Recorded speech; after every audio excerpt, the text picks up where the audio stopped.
Bonsoir auditeurs et auditrices, téléspectateurs et téléspectatrices de radio-télévision Nouria Machariki Official. En ce jeudi du 26 février 2026, vous êtes au micro de Senhama. Bienvenue. Le mouvement CRP de Tomaru Banga envoie un message de condoléances à la FCM 23. Je cite: au nom de la CRP, nous adressons nos sincères condoléances à la famille du lieutenant-colonel Wiringoma, à la FCM 23 et au peuple congolais. La révolution perd une voix, la patrie gagne un héros. Le mouvement FDLR a été intégré dans une coalition opposée au Rwanda. Le mouvement FDLR, qui est toujours actif, n'a pas disparu. Il a plutôt rejoint une coalition créée pour s'opposer au gouvernement du Rwanda. Cette coalition s'appelle FCLR.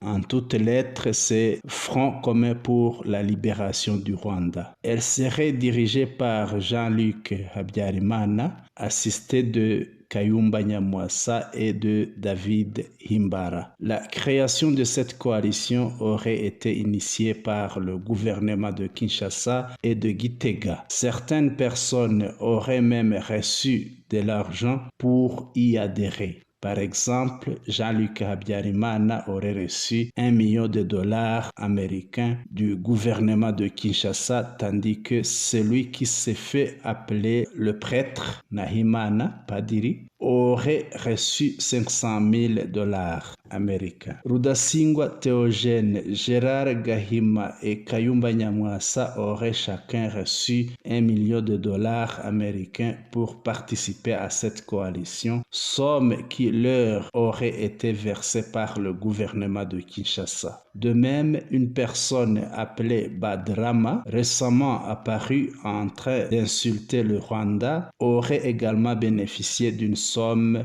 énorme pour intégrer la coalition. Les informations parvenues à Radio-Télévision Nouria Machariki Official indiquent que ce regroupement aurait tenu plusieurs réunions à Bujumbura, au Burundi, et à Kinshasa, en République démocratique du Congo, tout cela de manière secrète. Selon les sources, Kayumba Nyamwasa aurait été chargé de l'armée. La République démocratique du Congo aurait accepté de fournir des fonds pour les combats, tandis que le Burundi aiderait au recrutement en contraignant toutes les personnes résidant au Burundi, donc d'origine rwandaise, et ayant des liens avec le Rwanda à rejoindre forcément ce regroupement sous peine de sanctions par le gouvernement burundais. D'autres acteurs impliqués dans la création de ce regroupement seraient la Belgique et la France, qui auraient décidé de soutenir cette initiative et de fournir du matériel. Lors de ces réunions, il a été décidé que pour renforcer ce regroupement, la République démocratique du Congo intégrerait les Wazalendo en cette coalition afin d'augmenter ses forces militaires. Au Canada, Patrick Mouyaya a été accueilli avec des huées comme un voleur. Le président de la République démocratique du Congo, Félix Antoine Tshisekedi, dans son projet de s'opposer au Rwanda, ne s'est pas seulement allié au groupe mentionné plus haut, réuni au sein du Front commun pour la libération du Rwanda. Il est également en train de parcourir le monde. Il revient notamment de la France, où il serait allé plaider pour que son candidat au poste de secrétaire général de l'Organisation internationale de la francophonie, OIF, l'emporte face à la candidate du Rwanda.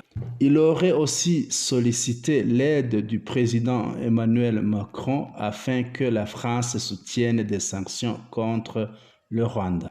Patrick Mouyaya est arrivé hier au Canada, hier donc en date du 25 février 2026. Arrivé au Canada, Patrick Mouyaya aurait été accueilli par des huées, certains Burundais et Rwandais présents l'ayant vivement contesté. Écoutez les témoignages. Ça nous fait très mal, comme Canadiens, que le Canada puisse puisse recevoir aujourd'hui le ministre de Communication Mouyaya.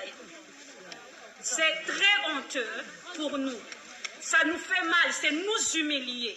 C'est marcher sur nos droits, c'est marcher sur les morts qui sont en train de mourir chez nous. Les lots, comme on a Mouyaya Aye Awa, c'est nous injurier, c'est nous dénigrer. Et laisser que le gouvernement canadien puisse laisser Mouyaya rentrer dans ce pays et faire une conférence dans une université qui est en train de promouvoir la justice et l'unité. Ça, c'est vraiment piétiner le mot même de la justice. Écoutez un autre témoignage. On est ici en tant que Burundo-Canadien, mais on est originaire du Burundi. Alors vous savez, dans la sous-région, on a des graves problèmes. Les Tutsis, c'est comme s'ils n'avaient plus le droit de vivre. C'est comme si on doit nous tuer. Si on va au Rwanda, on nous tue, on va au Congo, on nous tue, on va au Burundi, on nous tue. Où est-ce qu'on va aller? Est-ce qu'on n'a pas le droit d'avoir quelque part où vivre? Les femmes sont violées, les hommes sont tués, tout le monde est réfugié, tout le monde est chassé de chez lui. Pour quelle raison? Est-ce qu'on n'a pas le droit de vivre? C'est pour cette raison qu'on est ici. Parce qu'il y a ces gens qui ont été acceptés, qui ont eu le droit de parler comme, je ne sais pas, avec tous les honneurs, alors que vous le savez, qu'est-ce qui est en train de se passer chez eux.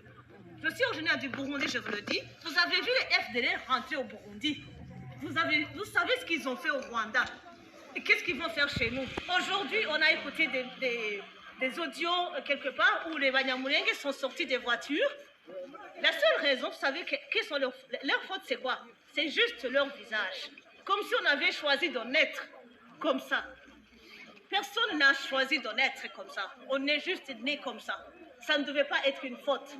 On ne doit pas être tué à cause de ça. On ne doit pas être chassé à cause de ça. Selon certains témoignages, au Canada comme aux États-Unis, d'importantes sommes d'argent auraient été versées à de jeunes Tutsis Banyamulenge afin qu'ils aident Tshisekedi à nier le génocide dont seraient victimes les Banyamulenge. Il serait également prévu qu'ils se fassent photographier avec le président Tshisekedi lors de ses déplacements au Canada ou aux États-Unis afin de donner l'image que le gouvernement de Kinshasa prend soin des Banyamulenge et ainsi refuser les accusations de génocide perpétrées contre les Banyamulenge par le gouvernement de Kinshasa. Fizi, 2 civils blessés à Sebele lors d'affrontements entre groupes Wazalendo. Le village Sebele dans le groupement de Babung Sid, secteur de Nganja, territoire de Fizi, a été secoué par de violents tirs croisés ce mercredi 25 février 2026.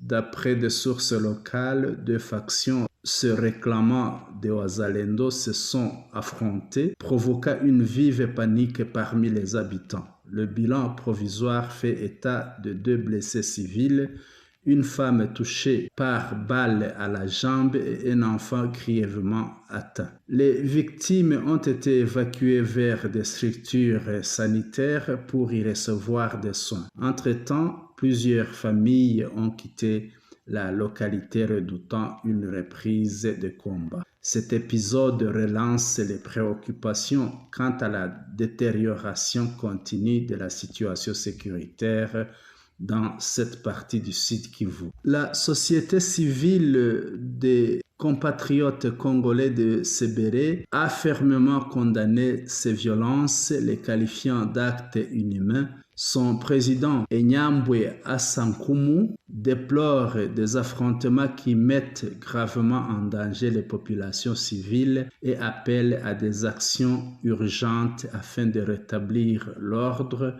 et d'assurer la protection des habitants. L'organisation citoyenne exhorte par ailleurs les services de sécurité à renforcer les mesures de protection des personnes et de leurs biens. Dans un contexte marqué par la recrudescence des incidents armés à Fizi, les acteurs locaux de la société civile demandent une intervention rapide des autorités provinciales et nationales pour éviter toute escalade et restaurer durablement la stabilité dans le secteur de Nganja. Auditeurs et auditrices, téléspectateurs et téléspectatrices de Radio-Télévision Nouria Machariki Official, C'est ici que prend fin notre bulletin d'information. Nous vous remercions pour votre aimable attention et nous vous souhaitons une excellente nuit du 26 au 27 février 2026. Vous étiez au micro de ces dames.